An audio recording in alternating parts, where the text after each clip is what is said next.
Alright, hello class, welcome to the video. In this video we're going to talk about the hypothesis test. We want to talk about case 3, which is the testing the population proportion P. And we also study, in the classroom we talked about case 1 and 2 when you try to test the population mean mu, and we also talked about case 4, which is the testing population standard deviation. So in this case we're going to talk about case 3. So let's just get into it. In these questions, there are among 1501 respondents, 20% said that there is not such evidence of global warming. Okay, so use the 0.01, alpha equals to 0.01 level to test claim that less than 25% of the population believes that there is not solid evidence that the earth is getting warmer.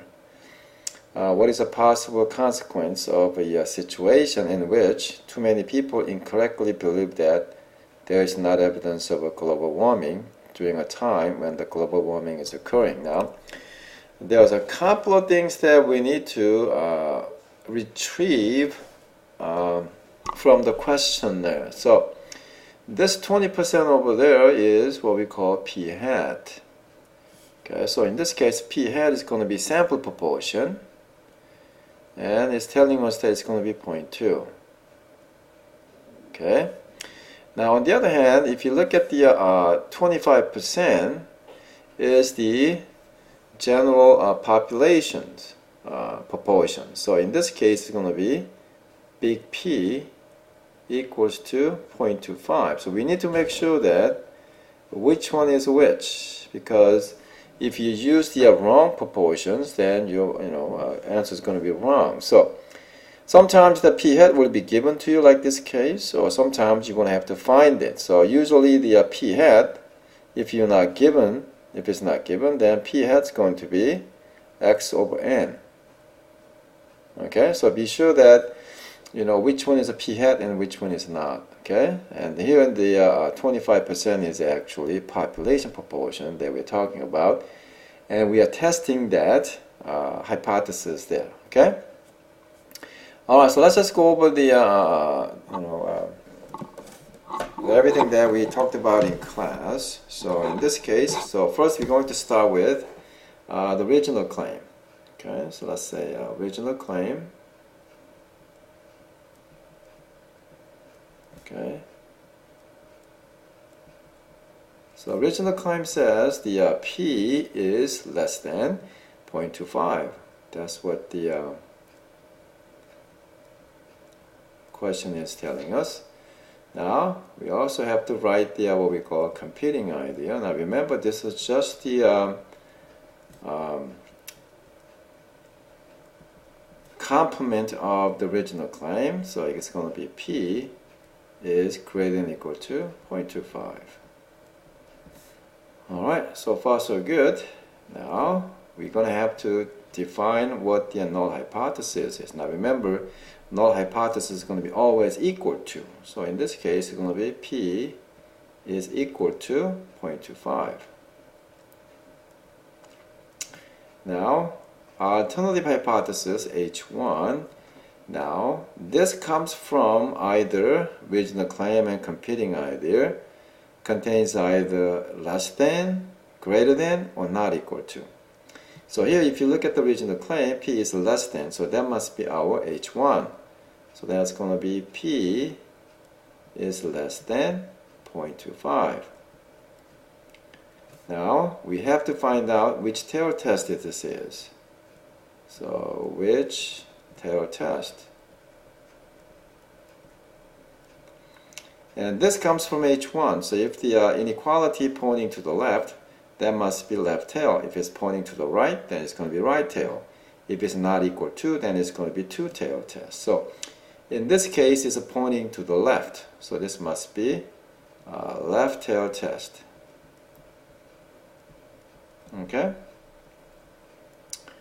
Now alpha is given, so alpha was If you don't give it to you, then it's going to be 0.05, but we are given that it's 0.01 right here. Okay, so we'll say 0.01. Now, we're going to find the critical value here. So this is going to be z critical value here because we have to use the normal distribution there. So I'm going to draw the graph. Okay. So now, since this is a left tail test, we're only going to have one tail. Okay, so now this entire thing is going to be now alpha, which is 0.01. So we need to find this cutoff line over here. It's called the z critical value. Now remember, this critical value is going to be on the left hand side, so it must be negative, right? So let's just go to the 0.01, whichever gives you the closest to 0.01, and that will be our critical value there. So if you go there, it's going to be, I have like 0.01, so let's just go to 0.01. I have minus 2.33, that would be like 0.0099. So I would say 0.01 is pretty close to that one. So I would say this is a minus 2.33. Okay? Now remember, you have to be careful now. This is not 0.1. This is a 0.01.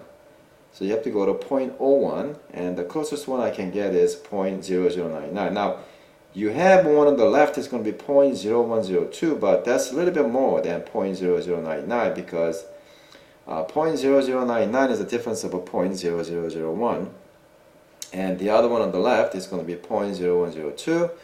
That's a difference of a 0.0002. So we will go with the difference of 1.0099, and that will give you minus 2.34, I think. Minus 33. Never mind. 33. So we find that the critical value is going to be minus 2.33. All right. Now we're going to have to find the test statistic now. So z test statistic. Now remember, now the test statistic is going to be different for each different cases, right? So I think I mentioned that you can find that insert that you can use during the test, and you can find that on the chapter, I think it's chapter 9 or something. Yeah, chapter 9. I'm sorry, chapter 8. I guess I have different version there. Okay, but I'm going to give you the test statistic here. So that will be p hat minus p divided by square root over p times a q over n. So let's define what the we already defined what the p hat and the p is. So now the q is simply the 1 minus p. So there will be a 1 minus 0.25. So there will be a 0.75. So let's plug it in, see what we have here. So p hat's going to be 0.2. P is going to be 0.25. And divided by square root. P is going to be 0.25 times the 0.75. Okay, and divided by n, we have a 1501. Okay, now we have to be careful because in the bottom is the square root, and if you forget to take the square root, then you're going to get totally different answers here. So let's just find out what we have here. So I'm going to multiply 0.25 times the 0.25 times 0.75. Okay, now divided by 1501. Now we're going to have to take the square root of that. Then I'm going to mark 1 over x there. Then multiply by 0.05.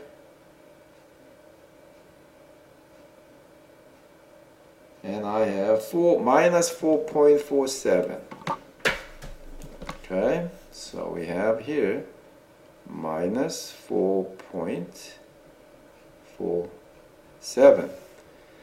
So now, this is one thing that I mentioned that in the class. Once you find the test statistic, you must place that on the graph, so we know that whether we should reject or fail to reject here, right? So, since this is going to be minus 2.33, minus 4.47 is a lot smaller than this minus 2.33, so that should be placed on the left. So I'm going to just put it like this, and I'm going to say Z test statistic is equal to minus 4.47. Now, since the test statistic falls into the critical region, okay, we reject, okay, null hypothesis. Now, we are going to write the conclusions using in terms of the original claim. Now, remember that I asked you to print out the flow chart, and so you can use it on the test. So this is what you have here. So the star, we have does the original claim contain a condition of equality? No, it says less than, right? So you go down there to your reject the null hypothesis. Yes, you do. So that will be the third box from the top. So this is the sample data support.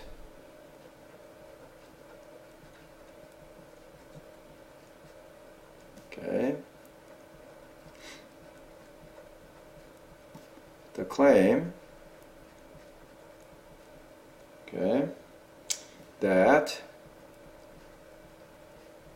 the proportion is less than 0.25.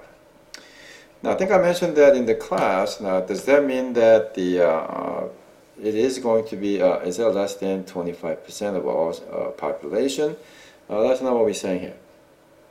What we're saying here is that whatever the data that we collected is pointing to that claim. Less than 25% believe that the global warming is not really really happening, and the percentage we can support that based on the data that we have here. Okay, so we are not saying anything else like we saw in the video. Okay, all we're saying is that we can rule out things. You cannot rule in anything. So when the question says, what is a possible consequence of a situation in which too many people incorrectly believe that there's not evidence of a global warming during the time? Well, what the consequence here is that, if you have less than 25% people believing that there's no evidence of the global warming, then what's happening in the reality here is that those people do not have they don't have an idea of really what's happening outside. Okay, and that's a big chunk of the populations. So that's going to be a big problem, right? So we cannot have any subjective conclusion here. You can only make the conclusion based on the numbers that we have here. Okay, so we can only guess what other people, what's happening if these people, less than 25% believe that there's no global warming. We can only guess, right? Because we are not in the business of finding out why. Okay, the statistic only tells you the objective conclusion there. Based on the number, we support the claim that there are 25% or less people, okay, believe that there is no global warming. That's all we're saying here. All right. So I'll see you next video. Okay, and if you have any questions, always come by, and I'll try to help you. All right, thanks. Bye-bye.